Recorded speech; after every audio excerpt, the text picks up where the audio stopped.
A huge factor in hitting your drives longer is the way that you use the wrists and the forearms in the swing.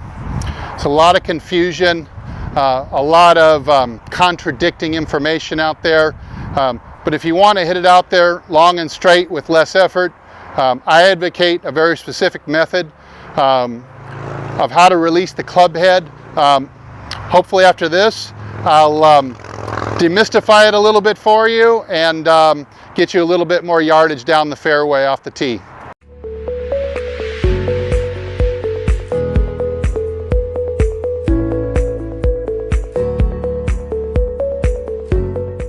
Hi everyone, this is Steve from HitItLonger.com.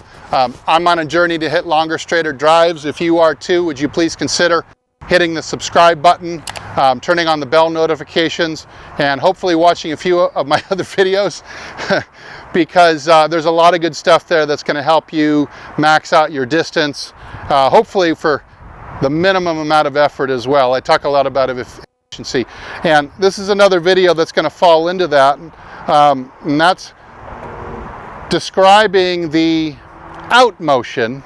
So Mike Austin, my teacher, 515-yard drive in the National Senior Open, 43.5-inch Wilson Staff 10-degree persimmon driver.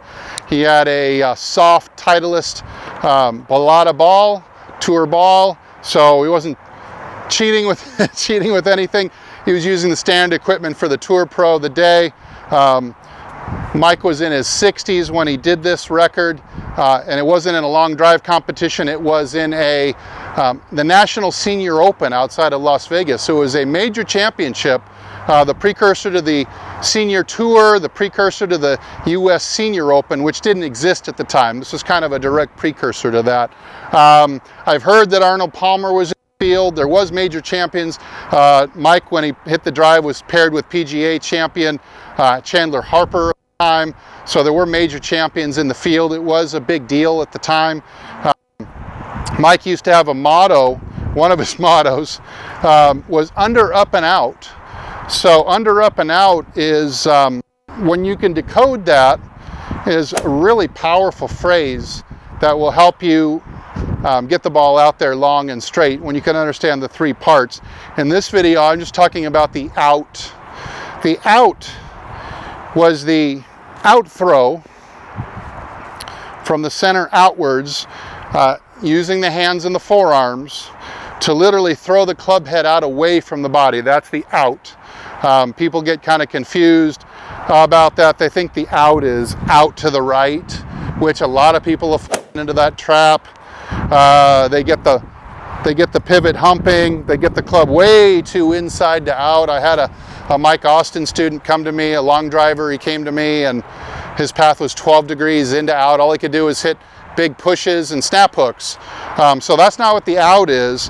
Mike did talk about the club crossing the flight line, but this is only true on a driver. Any other club, the club has to be working back around to the left and will never cross the flight line. But I digress. The out is the way we're going to throw the club outwards from the center, or the let's say the sternal slot. We're throwing the club head out away from it, going from a bent axis here to out to straight again. I have my speed whoosh here because it's a great tool to show you the action. I'm going to do it with just the left hand first from a couple different angles.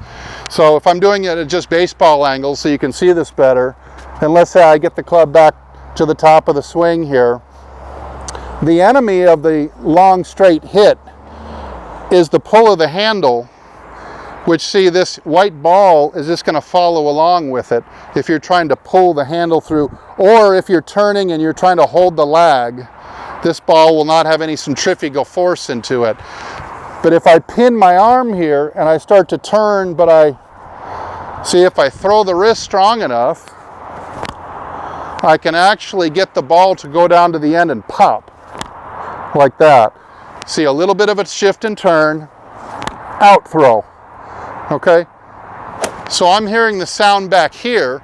It would seem to some of you who don't know the Mike Austin swing method that that's casting, or it's much too soon.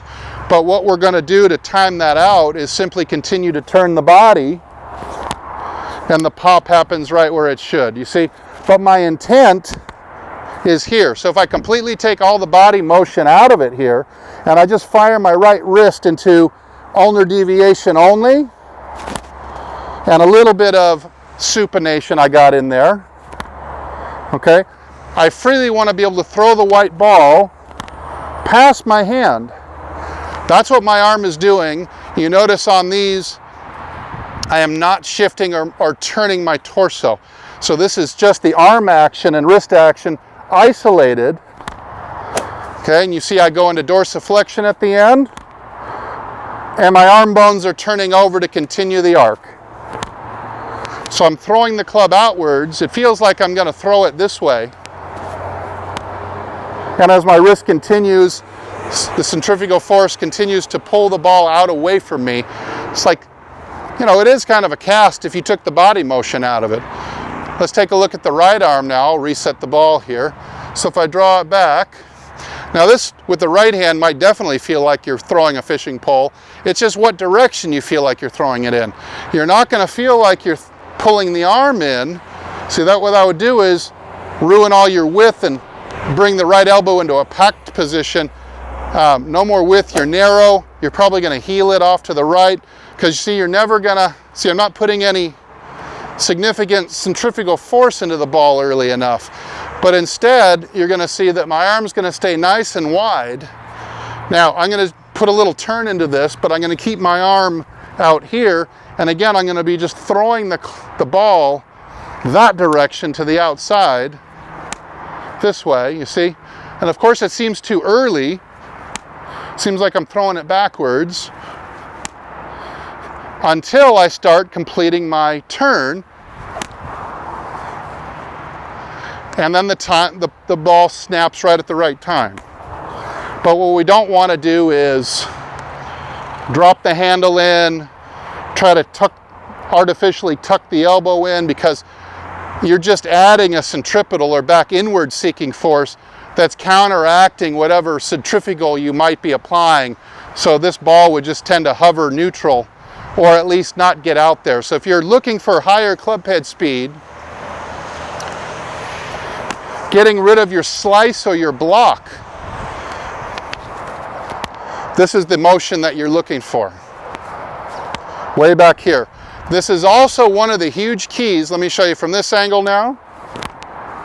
Okay, here is no turn, just throwing the wrist. Okay, from this angle now, a little more of a golf position, just throw the wrist. See how early it pops? Now adding torso turn.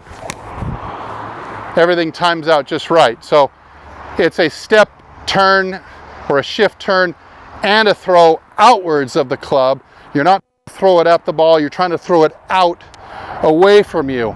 The secret bonus, I love to say secret, that this is going to give you, what a lot of people who are trying to hit it out there, but they're ending up with a lot of blocks, or they're ending up with too high of spin. This is the reason that I'm able to get my launch high and my spin low. So this is a big secret to how I'm able to get the ball out there so efficiently, you know, reach 300 yards or more at like 106 miles an hour, because this is allowing me to hit, see, as the club passes, the club head is passing freely at this point. If I did it on a golf plane now, the club is now moving into its upward angle of attack.